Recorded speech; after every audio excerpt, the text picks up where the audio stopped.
Bonjour et bonsoir en fonction de l'endroit où vous vous trouvez actuellement. Et pour tous ceux qui sont en train de se connecter, accrochez-vous. Salutations à tout le monde. Salutations Imani, Tawata, Fatouma, Kevin, Bekekedi, Kamela. Donc accrochez-vous, accrochez-vous.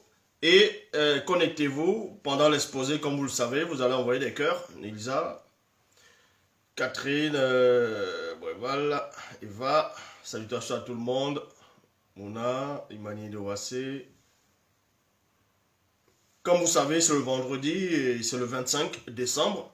Dans cette époque, dans cette réalité. Et beaucoup de personnes ont fêté hier. Et d'autres sont en train de s'amuser, d'autres sont en train de dormir actuellement. Et comme j'ai dit, pour beaucoup de personnes dans le monde entier, les différentes religions, ils sont en train de fêter une fête. Et nous allons donc faire la relation, voir la relation entre le lien entre Jésus, ce Jésus-Christ, ce Jésus de Nazareth, qui a été inventé par le concile de Nicée, à l'époque du concile de Nicée, et bien encore, avec le sapin. C'est quoi le sapin? On va vous dévoiler la vraie nature du sapin.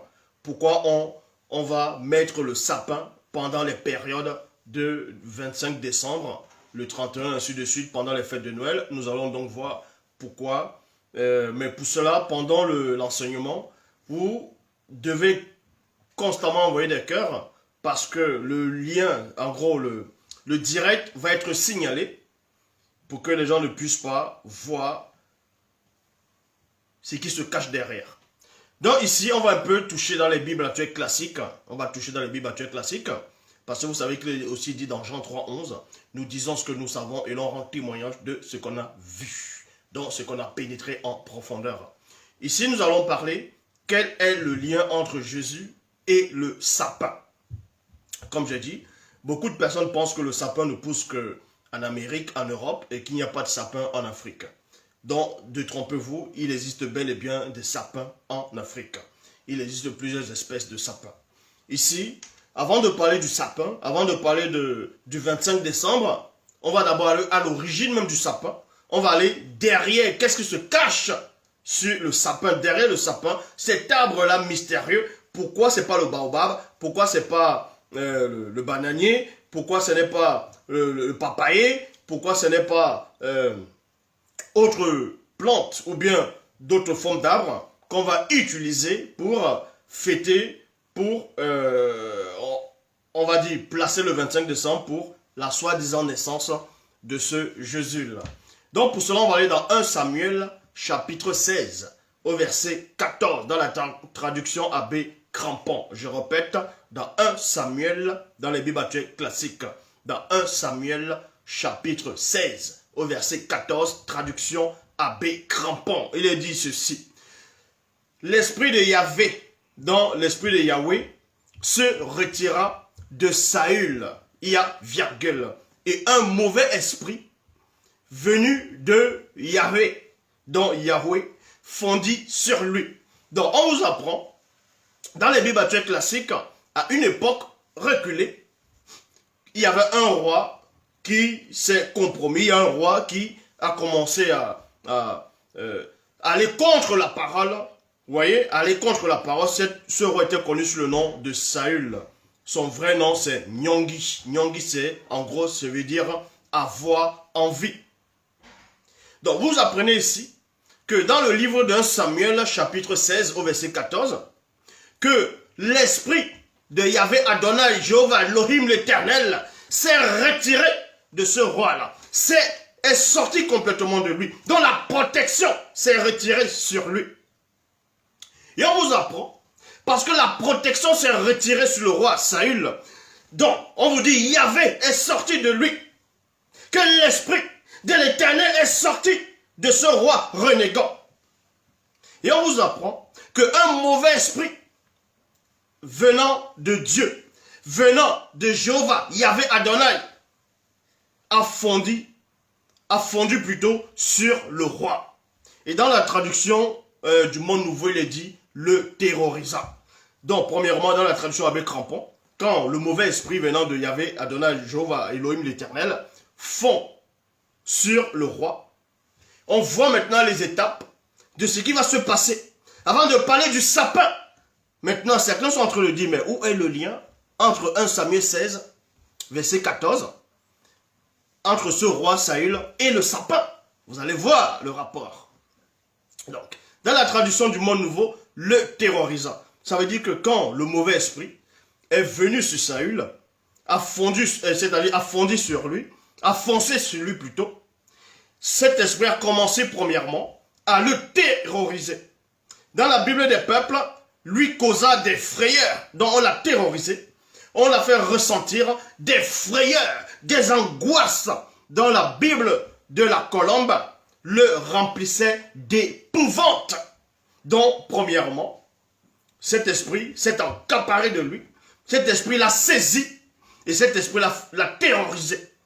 Cet esprit l'a causé des frayeurs, cet esprit l'a épouvanté. C'est pour cela qu'il y a l'épouvante. Vous voyez, quand on veut mettre dans des champs pour l'éventail, tout ça. Bon, l'éventail par rapport à l'épouvante. Bible de la liturgie, il est dit ceci. Il se mit à le tourmenter. Donc, premièrement, par rapport à la possession démoniaque, j'avais déjà fait une vidéo sur la possession démoniaque, mais ici on ne va pas trop entrer par rapport aux différentes étapes de possession démoniaque. Mais néanmoins, selon l'enseignement d'aujourd'hui, l'esprit, le mauvais esprit de Yahvé, Adonai, Jéhovah, Elohim va fondre sur lui, va foncer sur ce roi renégat, ce roi qui a commencé à désobéir à la parole. Donc, premièrement, quand on envoie un mauvais esprit sur vous, cet esprit va vous terroriser. Donc, terroriser va symboliser quoi? Va vous ouvrir des portes. Donc, vous allez avoir peur. Vous allez ressentir des frayeurs. Ressentir des frayeurs, c'est quoi? Donc, on vous terrorise. On vous fait ressentir des frayeurs. Et ensuite, l'épouvante. Ces différentes étapes de possession. Donc, on ouvre des portes. Et quand vous ouvrez les portes de la peur, de l'angoisse, des cauchemars, vous êtes possédé. Et ce roi maintenant, la possession va se produire dans la Bible de la liturgie et se mit à le tourmenter. Donc on vous apprend que cet esprit mauvais de Yahvé, ou dans d'autres versions, envoyé par Yahvé, dans d'autres versions aussi, l'esprit mauvais de Dieu, le mauvais esprit de Dieu, a saisi le roi Saül, dont le roi Nyongi a commencé à le tourmenter, à le posséder, à le tourmenter ici. Donc pendant qu'il le tourmentait, il avait des hommes de main, il avait des serviteurs. Les serviteurs commençaient à le voir. On commençait à voir comment le roi était dérangé. Il était perturbé. Et ils aimaient ce roi. Ils se sont concertés entre eux. Ils ont dit, bon, nous-mêmes, nous n'avons pas assez de force spirituelle pour déloger cet esprit-là. Parce que cet esprit-là vient de Yahvé, vient d'Adonai Elohim. Nous allons plutôt, nous savons entre nous qu'il y a forcément quelqu'un dans la nation, dans le royaume, dans le pays, dans cette époque, qui est assez capable de combattre cette espèce de démon qui a pris possession du roi. Sans cela, on vous dit dans 1 Samuel, chapitre 16, au verset 15, les serviteurs de Saül lui dirent, voici qu'un mauvais esprit de Dieu te tourmente. Voici qu'un mauvais esprit de Dieu te tourmente. Il y a point. 1 Samuel 16, verset 16 à 19, traduction du Monde Nouveau. Il est dit ici, parce que selon eux, il y a... Bon, là c'est lui second 1910 plutôt. Que notre Seigneur parle, tes serviteurs sont devant toi. Ils chercheront un homme qui sache jouer de la hampe, de la hampe, de la hampe. Donc, remarquez ici, les hommes de main du roi Saül, ils se sont concertés, comme je dis tantôt. Ils sont allés voir le roi. Ils ont dit que le roi parle, que le Seigneur parle. Tes serviteurs sont devant toi. Ils chercheront un homme qui sache jouer de la hampe. Qui sache jouer de la hampe. Il y a point virgule. Et que, non plutôt, et quand le mauvais esprit de Dieu sera sur toi, il y a virgule, il jouera de sa main et tu seras soulagé. Il y a point ici. Saül répondit à ses serviteurs, 2 points. Donc, premièrement, pour ceux qui n'ont pas pu comprendre le livre de Samuel, dans ce qu'on appelle Dina, ce genre de possession, ce genre de possession sont exactement les mêmes espèces de démons épileptiques, ainsi de suite, parce que le roi Saül, selon les Bibles actuelles classiques, n'était pas en ce moment un véritable démoniaque. Parce que s'il était un véritable démoniaque, il n'allait non seulement pas écouter ce que ses serviteurs sont en train de lui dire, il n'allait même pas siéger sur le trône, il serait comme un animal enragé. C'est en cela où on vous dit ici que quand le mauvais esprit de Dieu vient sur toi, c'est-à-dire que pour le moment, l'esprit là va venir, l'esprit va le tourmenter et l'esprit part. Et l'esprit le revient et le retourmenter. C'était ça son tourment. Est-ce que vous comprenez? C'était ça son tourment. Exactement comme les terroristes, ils viennent, bam, ils terrorisent les gens, ils partent, ils reviennent, ils terrorisent encore. C'est comme ça que ça se produit dans les Bibles actuelles classiques. Donc, dans le verset 17, on vous apprend que le roi répond à ses serviteurs. Il répond à ses hommes de main. Il répond à ses sujets. Trouvez-moi donc un homme qui joue bien et amenez-le moi. Vous voyez, il avait sa raison. Il avait ses facultés. Il a dit, trouvez-moi donc un homme. Maintenant, vous savez que pendant les soi-disant fêtes de Noël, il y a des gens qui chantent. Il y a une musique spéciale que les gens vont chanter. Ou bien petit Papa Noël, toi qui descends du ciel. Donc, le Papa Noël, c'est quelqu'un, c'est un homme qui est censé apporter la joie, qui est censé enlever la tristesse des enfants, c'est-à-dire des enfants malheureux, des gens malheureux. Donc, c'est un personnage qui vient du ciel, qui vient de quelque part, qui a été initié, vous voyez, qui a été initié, qui est différent des gens qu'on voit ordinaire, c'est-à-dire quotidiennement. Donc, c'est quelqu'un qui vient avec des pouvoirs. C'est quelqu'un qui vient avec... vous voyez, il y a certains animaux qui le tirent en gros, vous voyez, et il y a une musique, c'est pour ça qu'on dit Petit Papa Noël, quand tu descends du ciel avec les jouets familiers, ainsi de suite, il y a une musique. Et il y a aussi le sapin. Et on vous parle de Jésus. Vous allez voir le lien entre le roi Saül. Qu'est-ce qui s'est passé? Vous allez tout simplement savoir que le monde occulte est là uniquement pour copier, où le plagiat commence. Donc, on vous dit ici, Saül répondit à ses serviteurs, trouvez-moi donc un homme qui sache jouer, qui joue bien, et amenez-le moi. Il y a point ici. L'un des serviteurs prit la parole et dit, voici, j'ai vu un fils d'Isaïe. J'ai vu un fils d'Isaïe, en gros, celui qui habitait à Bethléem, dans le Bethléemite, qui sait jouer. C'est aussi un homme fort et vaillant, un guerrier, parlant bien et une belle figure. Et l'Éternel est avec lui. Et l'Éternel est avec lui. On vous dit ici, là, qu'on a véritablement trouvé un homme qui avait, on va dire, une élévation spirituelle, quelqu'un qui était non seulement il avait une belle apparence, il craignait, l'homme de la crainte du respect qui lui est dû. Donc, c'est un guerrier redoutable, un homme fort et vaillant. Comme j'ai dit, il avait une belle figure. On vous dit que Yahvé Adonai Elohim, Jéhovah l'Éternel, était avec lui. Dans le verset 19, on vous apprend ici, Saül envoya des messagers à Isaïe pour lui dire, envoie-moi David, donc ton fils qui est avec les brebis. Avec les brebis. Là-bas, écoutez la révélation. On vous dit ici que le roi est constamment possédé. Donc ça veut dire que s'il est possédé, la population, le royaume aussi est dans les troubles. Parce que quand le roi est possédé, il ne va plus bien diriger le pays.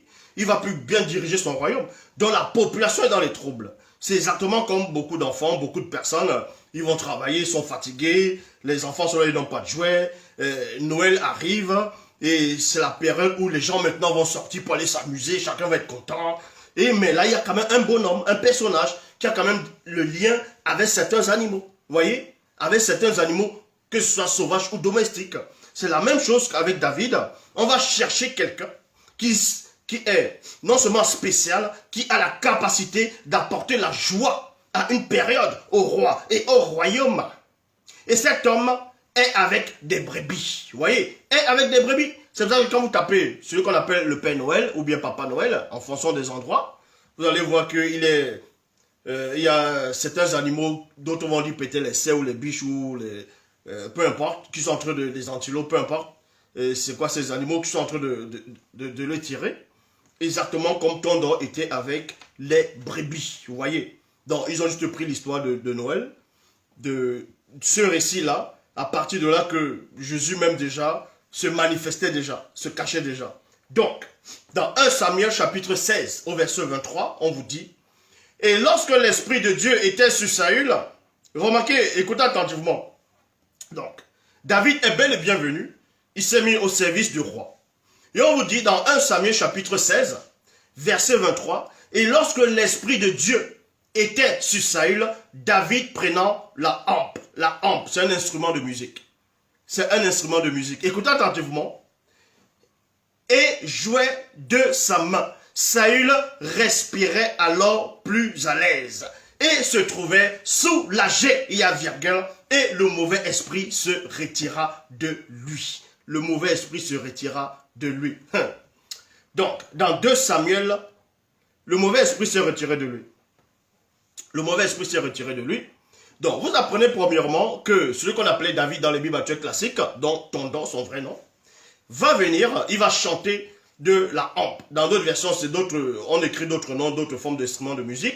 Mais l'instrument de musique est fabriqué avec forcément des matériaux qui existent, avec des écorces ou bien des morceaux de bois qu'on va fabriquer, la hampe. On va fabriquer cela avec quoi? C'était pas en métal, c'était fabriqué avec du bois. Mais quel genre de bois? Ce bois-là dont David s'est servi pour fabriquer la hampe. Cet instrument de musique, ce bois-là, c'était quoi? C'était quel genre de bois? Donc, c'était quel genre d'arbre dont on se sert? Et à travers cet arbre-là, on chasse le démon, on chasse le mauvais esprit, l'esprit impur, l'esprit immonde. Qu'est-ce qui fait en sorte que ce bois, en gros, cet arbre-là dont David s'est servi, donc les guerriers, les initiés dans les temps d'autrefois, certains c'est-à-dire ont pris de cet arbre-là pour fabriquer des instruments de musique traditionnels par rapport au combat spirituel. On voit cela premièrement dans 1 Samuel chapitre 16 au verset 23, comme je dis, et lorsque l'Esprit de Dieu était sur Saül, David prenant la hampe, et jouait de sa main, Saül respira alors plus à l'aise et se trouva soulagé et le mauvais esprit se retira de lui.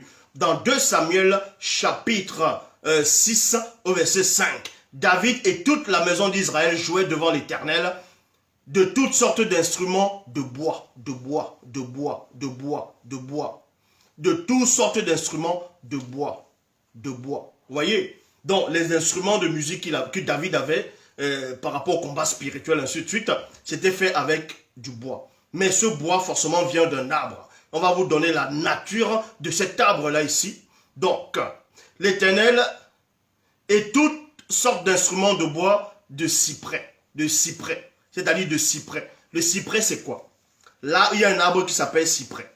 Donc, des hampes, des luttes, des tambourins, des sistres, et des cymbales. Donc, dans traduction David Martin, on vous dit, et David et toute la maison d'Israël jouaient devant l'Éternel de toutes sortes d'instruments faits de bois de sapin, faits de bois de sapin, faits de bois de sapin.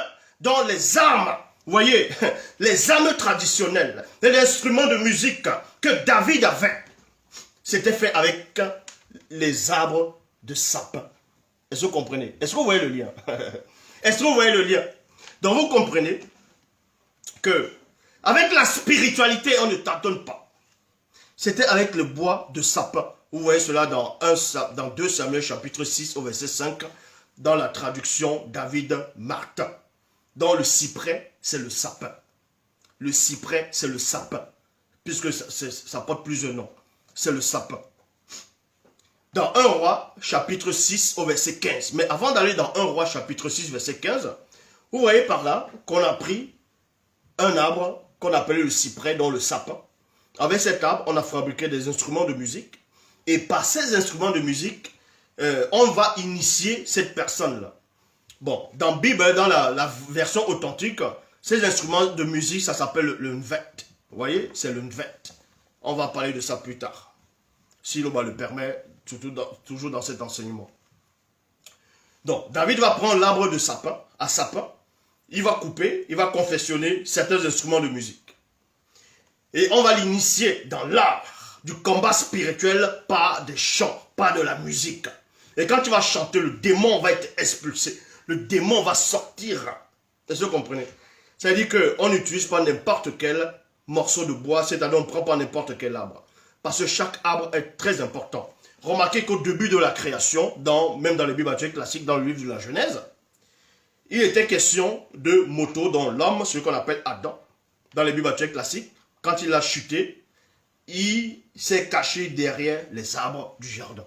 En fait, ces arbres-là, c'était des entités. Vous voyez, dans une autre réalité, représentaient les entités.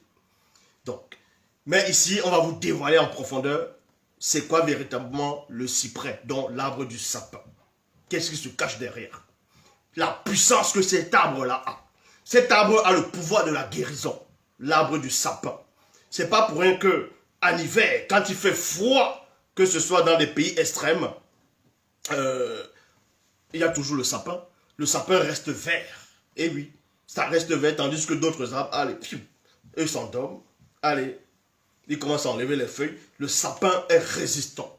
Que ce soit dans le froid extrême, que ce soit dans la chaleur en Afrique. Parce que derrière cet arbre-là, les gens ne voient pas l'importance de cet arbre. La puissance du sapin, de ce qui se cache derrière le sapin. Pourquoi le sapin est spécial? Pourquoi donc on va prendre cet arbre-là pour le lier, l'associer avec Jésus le 25 décembre? Parce que Satan, dans son royaume, savait que cet arbre-là n'était pas un arbre ordinaire. Que derrière cet arbre-là, il y a une puissance. Maintenant, pour enlever la puissance de cet arbre-là, connu sous le nom du sapin, il faut d'abord l'associer avec le monde occulte.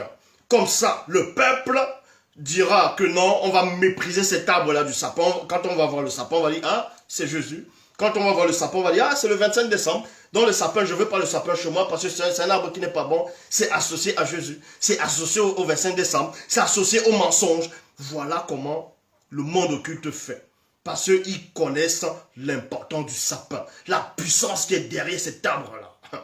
On va vous révéler des choses. Donc pour cela, dans 1 Roi, chapitre 6, au verset 15, il est dit ici, il, c'est-à-dire Mon, celui que vous appelez Salomon dans les Bibles actuelles classiques, revêtit les murs de cèdre, l'intérieur des murailles du temple. Parce que Salomon a bâti le temple. Et ce temple-là, quand on dit il a bâti, il était là. Donc, ceux qui ont confectionné les matériaux, ainsi de suite, vous savez que c'était les initiés. Il n'a pas pris n'importe quel entrepreneur, il n'a pas pris n'importe quel ouvrier pour venir travailler dans le temple.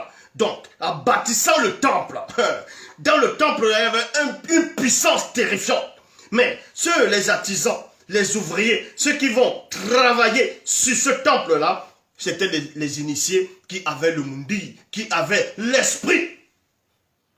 Donc le temple-là n'était pas n'importe quoi. Ce n'était pas un temple ordinaire. Et maintenant, on va vous dévoiler qu'est-ce qui se cache derrière le temple. Pourquoi on va retrouver quelque chose de spécial dans ce temple-là. Dans 1 Roi chapitre 6 au verset 15, donc Salomon, a revêtu les murs de cèdre, l'intérieur des murailles du temple, depuis le pavé du temple jusqu'au sommet des murailles et jusqu'au plafond, il le revêtit entièrement, c'est-à-dire intérieurement de lambris de cèdre. Et ensuite on vous dit, il plancha, c'est-à-dire donc le plancher maintenant où on va poser les pieds. Où le roi Salomon va poser les pieds. Parce qu'on ne pose pas les pieds n'importe où.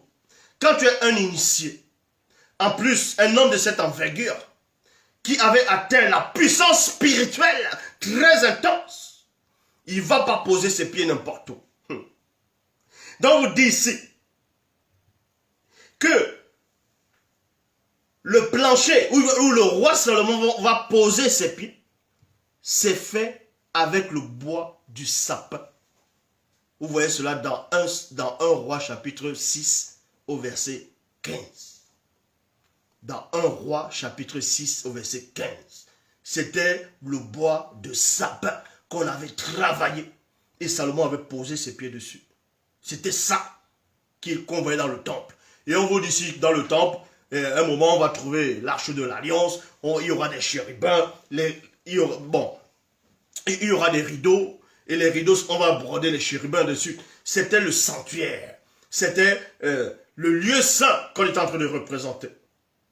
Et ces sapins-là, cet arbre à sapin, ce bois à sapin, va aussi représenter d'autres formes d'entités. Et vous savez que les pieds sont très importants.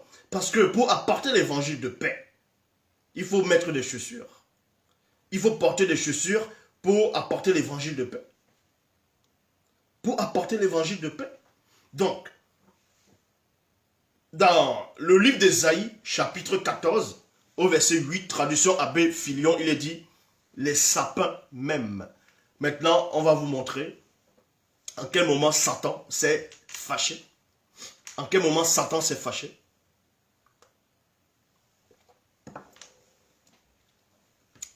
En quel moment Satan s'est fâché réellement. Parce que les démons déjà savaient que l'arbre à sapin a beaucoup de vertus. L'arbre à sapin, c'est quelque chose de très puissant, de quelque chose de très fort. Il y a une puissance derrière. C'est un arbre qui a beaucoup de vertus par rapport à plusieurs formes et sortes de guérisons. On va vous donner d'autres. On va entrer plus en profondeur. Mais dans le livre d'Ésaïe, on vous dit, Ésaïe chapitre 14, au verset 8, et Ésaïe 14, 8, traduction Abbé Filion, il est dit, les sapins même, les sapins même, les sapins même et les cèdres du Liban se sont réjouis de ta perte, de ta perte, de ta perte, depuis que tu es mort, disait-il, il ne monte personne pour nous abattre, pour nous abattre. Ça veut dire quoi ici? Ici, on va entrer dans plusieurs dimensions. Plusieurs dimensions. Il y a la dimension spirituelle. Il y a la dimension hors du spirituel, mais qui n'est même pas une dimension. On va laisser cette dimension. Mais il y a la dimension spirituelle, donc la réalité spirituelle. Il y a la réalité astrale et la réalité physique, donc visible. Là, vous me voyez, c'est physique, c'est le visible.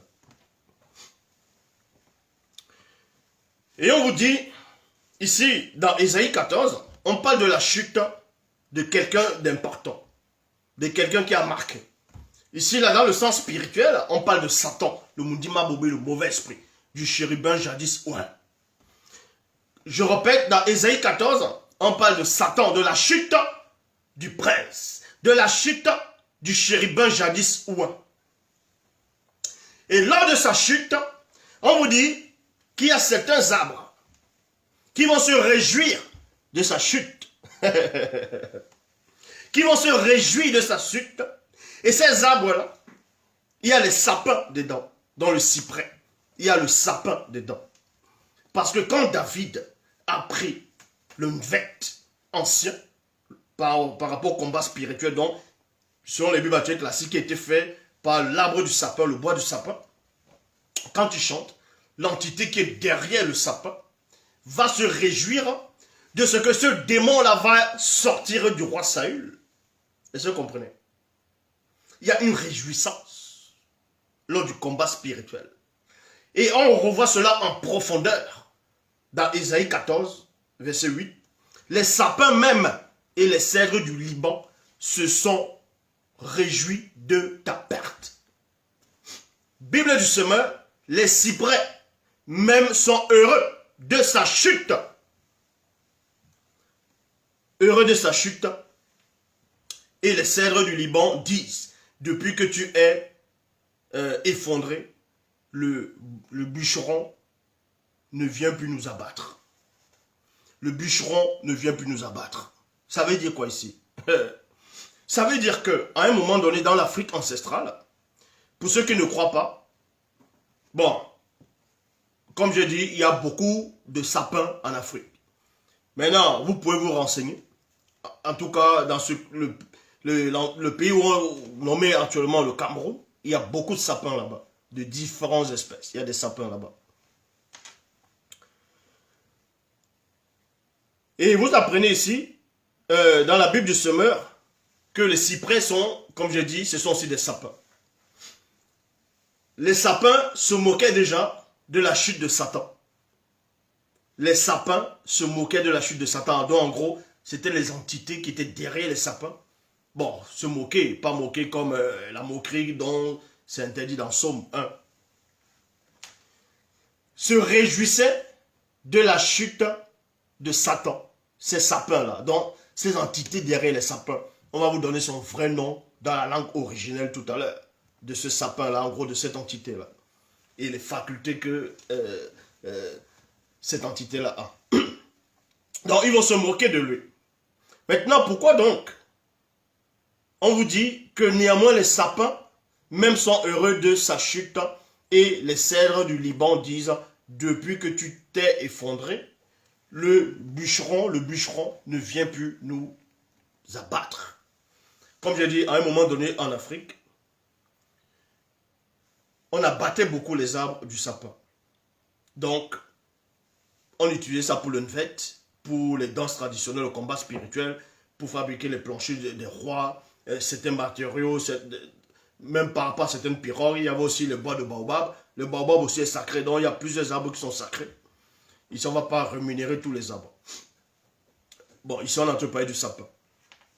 Quand Satan a vu ça, il y avait beaucoup de sapins qu'on abattait, que même les non-initiés ont commencé à abattre. On commençait à abattre, on commençait à abattre, on commençait à abattre. Et dans l'Afrique ancestrale, à un moment donné, ils ont pris conscience de ça. Que le sapin, l'arbre à sapin est très important. Qu'il ne faut pas l'abattre juste pour l'abattre. C'est pour cela qu'on dit ici, les cyprès, donc les sapins même, sont heureux de sa chute. Et les cèdres du Liban disent, depuis que tu es effondré, le bûcheron ne vient plus nous abattre. Le bûcheron ne vient plus nous abattre. Donc, on ne vient plus nous abattre. On ne vient plus nous couper n'importe comment. Parce que nous, on nous respecte. Vous voyez? Nous, on nous respecte. Maintenant, le bûcheron peut aussi représenter dans les Bibles classiques Dieu, ainsi de suite.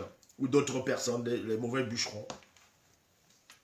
Maintenant, c'est en Occident, en Europe, qui vont abattre des sapins. Vous allez voir dans les magasins, ils vont commencer à vendre. Ils vont commencer à vendre des sapins. Et vous voyez, en Afrique, ils vont vendre des sapins artificiels. Alors, ils pensent que l'origine du sapin, c'est ailleurs. L'origine du sapin, c'est en Afrique. Tout a commencé en Afrique. On vient vous faire maintenant une représentation du sapin. Une image mensongère. Donc, vous comprenez ici qu'on a commencé à respecter les arbres en Afrique. C'est pour ça qu'il y avait ce qu'on appelle les arbres sacrés. Les initiés ont commencé à protéger les arbres. Donc, on ne pouvait plus abattre les arbres n'importe comment. Dans Ézéchiel, chapitre 31, verset 8, il est dit, « Les cèdres du jardin de Dieu ne lui portaient pas d'ombrage. Les cyprès, c'est-à-dire les sapins, n'égalaient pas ses branches. » Les branches de qui? Du roi de Tyr, la dynastie de Tyr. Donc le roi de Tyr ici, c'est par rapport dans le sens spirituel. Ici, on ne parlait pas, il n'était pas question ici de la puissance spirituelle, mais il était question de la beauté.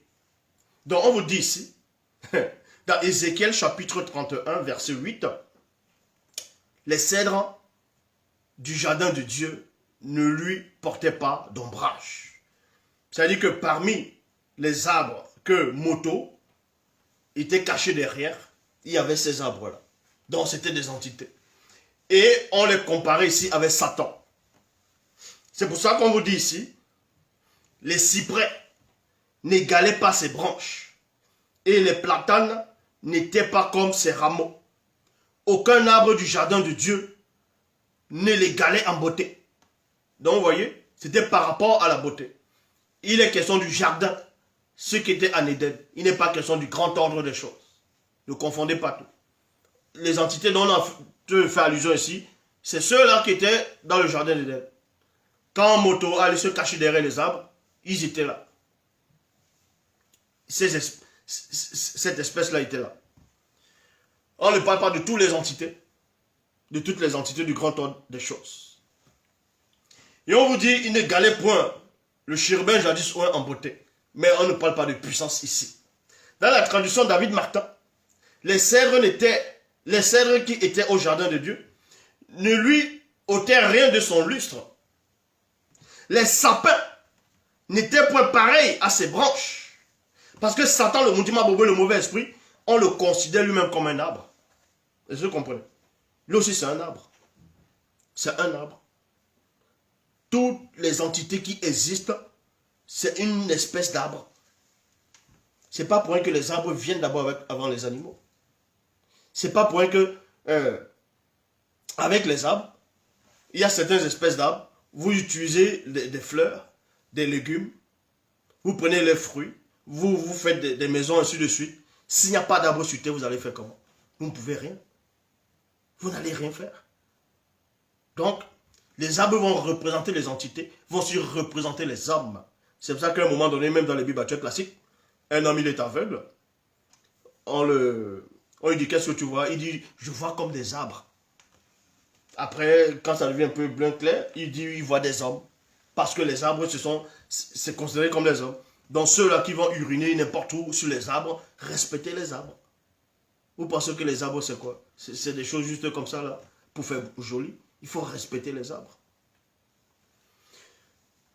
Donc, on vous apprend que quand Satan a chuté, les entités qui sont derrière le sapin, donc qui représentent les sapins, aussi se sont réjouis, se sont pleinement réjouis de la chute du chérubin jadis oint. Parce que oui, c'est comme ça. Ils se sont réjouis de sa chute. Donc, et que ce sapin, cet arbre-là avait une grande valeur pour les initiés. Satan, il a fait en sorte que la valeur de cet arbre puisse disparaître au regard de, en gros des initiés, au regard du continent, sans cela où il a associé cet arbre-là avec Jésus-Christ. Il a associé cet arbre-là avec un mensonge, le 25 décembre, vous voyez, on met les guirlandes, ainsi de suite. Les guirlandes, pour ceux qui ne savent pas, vont représenter quoi? Sur un sapin. Pour ceux qui ne savent pas, même ceux qui vont venir décorer les sapins, ils ne savent pas ce que la guirlande représente. Le sapin, c'est une entité. On va représenter une entité. Et les guirlandes, il y a plusieurs couleurs. Ce sont des pierres précieuses qui brillent sur les entités. Et ensuite, maintenant, vous allez voir, il y a des trucs, bon, des fois c'est un peu gris ou bien rouge, long comme ça, là, sur le sapin. Ça va représenter une sorte de ceinture d'or sur la poitrine. Vous voyez? C'est une entité qu'on a te représenter. Mais que Satan est en train de dénaturer la fonction. Satan est en train de dénaturer la nature du sapin. À dénaturer cela. Sans cela, comme j'ai dit, on représente maintenant, on associe le sapin avec Jésus. Avec le 25 décembre, une fausse fête païenne. Quelque chose, le faux Jésus, déjà Jésus qui n'existe pas. On va représenter le sapin avec ce personnage-là.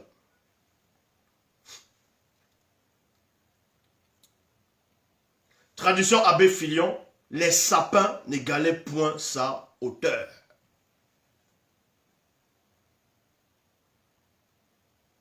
Les chênes. Dans Osée, chapitre 14, je vais dans Osée, chapitre 14, écoutez attentivement, Osée 14, verset 9, Bible parole de vie, Ephraïm, virgule, est-ce qu'il y a encore quelque chose de commun entre toi, non, entre moi et les faux dieux, point d'interrogation. Moi, virgule, je te réponds et je veille sur toi. Moi, virgule, je suis comme un cyprès, virgule, un arbre toujours vert.